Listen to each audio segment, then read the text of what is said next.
Hey, from Bug Eye Guys, here's an 1100 engine core that we have for sale.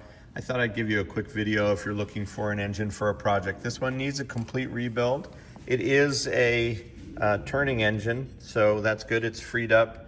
The tappet covers were removed probably because somebody needed the parts, but it's an 1100 tag here and a 202 head. And on these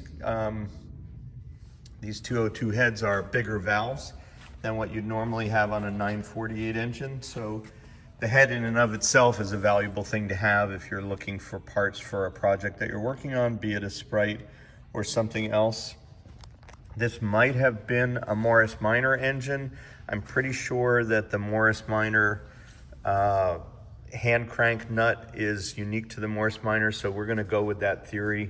We don't have an engine plate. A lot of them get boiled off when the engines are rebuilt, and this one's no exception.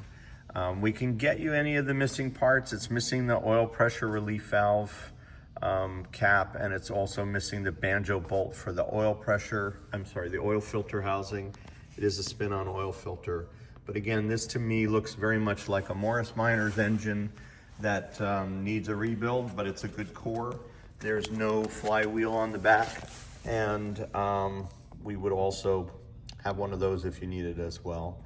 So I just wanted to give you that little short video. If you're looking for this sort of part, we've got it here at Bug Eye Guys.